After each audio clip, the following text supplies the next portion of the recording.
Bismillahirrahmanirrahim. Assalamualaikum warahmatullahi wabarakatuh. Alhamdulillahi rabbil alamin. Wassalatu wassalamu ala ashrafil anbiya'i wal mursalin Muhammadin wa ala alihi wa sahbihi rasulillahi ajma'in wa man tabi'ahum bi ihsanin ila yaumiddin.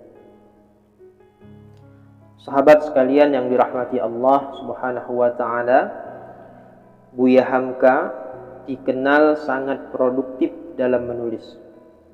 Sehingga banyak sekali karya-karyanya yang bisa kita nikmati hingga saat ini. Salah satu karya monumental yang lahir dari tangan emasnya adalah Tafsir Al-Azhar.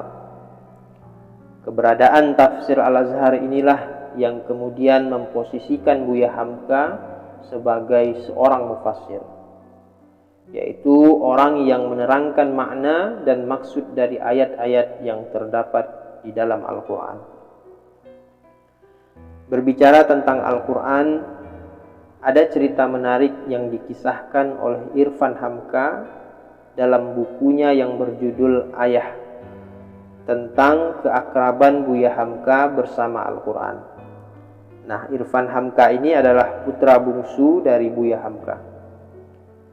Menurut kesaksian putra bungsunya itu, Buya Hamka sangat akrab dengan Al-Quran. Al-Quran bagaikan teman karib bagi Buya Hamka, sehingga dalam kesehariannya tidak pernah lepas dari Al-Quran. Irfan menuturkan bahwa interaksi Buya Hamka dengan Al-Quran tidak kurang dari 5 jam setiap harinya. Hal ini berarti boleh jadi lebih dari 5 jam dalam sehari interaksi Buya Hamka dengan Al-Quran pada waktu yang lain. Hal ini juga menunjukkan bahwa Buya Hamka begitu dekat dengan Al-Quran. Buah dari kedekatannya dengan Al-Quran itulah yang kemudian melahirkan salah satu karyanya yang monumental, yaitu Tafsir Al-Azhar. Tafsir Al-Azhar merupakan tafsir Al-Quran lengkap 30 juz yang ditulis oleh Buya Hamka, yang terbitnya pertama kali pada tahun 1966. Dengan demikian, sejak dari tahun pertamanya terbit hingga saat ini, usia Tafsir Al-Azhar sudah lebih dari 50 tahun. Sahabat sekalian yang dirahmati Allah Subhanahu wa taala, oleh karena keakrabannya dengan Al-Quran itulah yang membuat saya tertarik untuk melihat pandangan Buya Hamka terhadap Al-Quran itu sendiri. Al-Quran secara bahasa adalah masdar dari qara'a yaqra'u qira'atan Qur'anan, yang berarti bacaan, atau dalam pengertian isim maf'ul dapat diartikan sesuatu yang dibaca. Sedangkan secara istilah, Al-Quran adalah wahyu-wahyu yang diturunkan Allah Subhanahu wa ta'ala kepada Rasulnya dengan perantaraan malaikat Jibril untuk disampaikan kepada manusia. Atau dapat juga diartikan dengan kalam Allah yang diturunkan kepada Nabi Muhammad SAW, yang dibaca dengan mutawatir dan beribadah dengan membacanya. Di dalam permulaan Tafsir Al-Azhar, Buya Hamka menuturkan bahwa Al-Quran itu baik dari sisi bahasa ataupun istilah, keduanya sama-sama merujuk kepada satu makna, yaitu Al-Quran memang dibaca.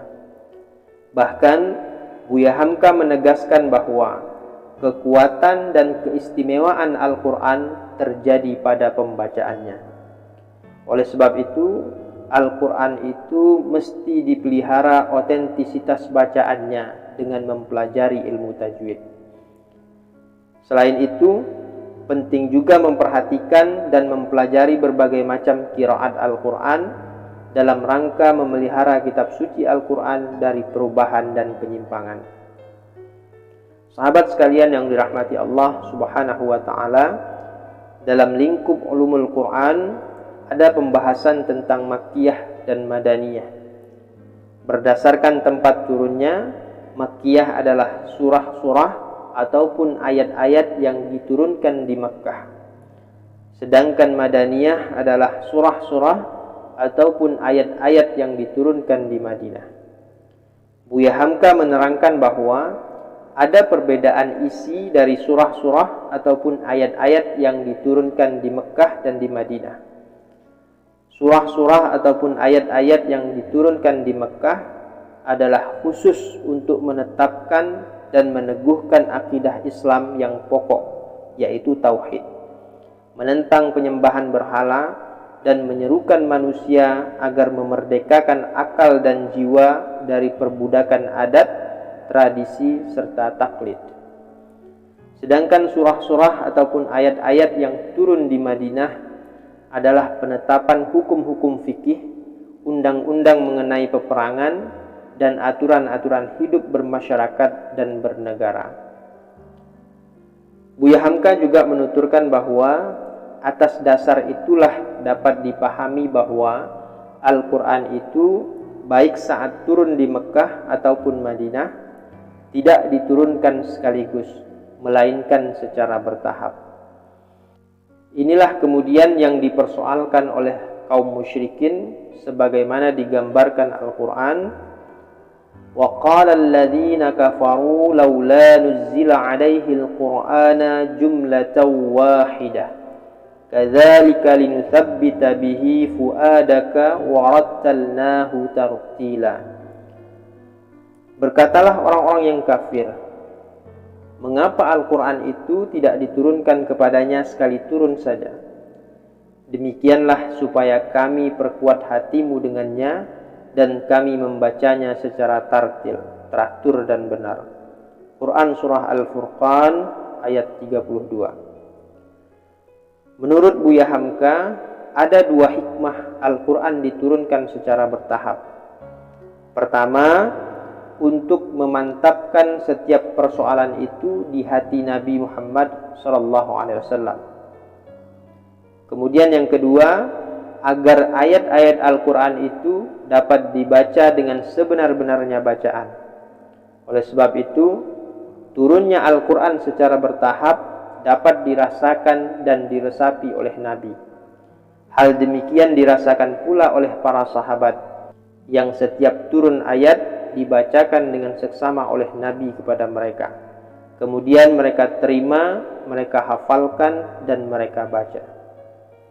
Sahabat sekalian yang dirahmati Allah Subhanahu wa ta'ala, sebagai motivasi bagi kita agar tetap semangat dan istiqamah dalam membaca dan berinteraksi dengan Al-Quran, saya kutip pesan Buya Hamka. Beliau mengatakan, maka oleh sebab Al-Quran adalah bacaan, seyogianya lah bagi orang yang beragama Islam memfasihkan bacaannya dan mendidik lidah anak-anaknya, menyerahkan anak-anak kepada guru-guru yang fasih membacanya, sebab Al-Quran untuk dibaca dan diamalkan. Sebab Al-Quran itulah yang telah membentuk kebudayaan dan pedoman hidup penganut Islam, yang ditegakkan di atas budi, memperhalus perasaan, memperkaya ingatan, dan melemah lembutkan ucapan lidah. Sahabat sekalian yang dirahmati Allah Subhanahu wa ta'ala, demikian, semoga bermanfaat. Billahi fi sabilil haq fastabiqul khairat. Wassalamualaikum warahmatullahi wabarakatuh.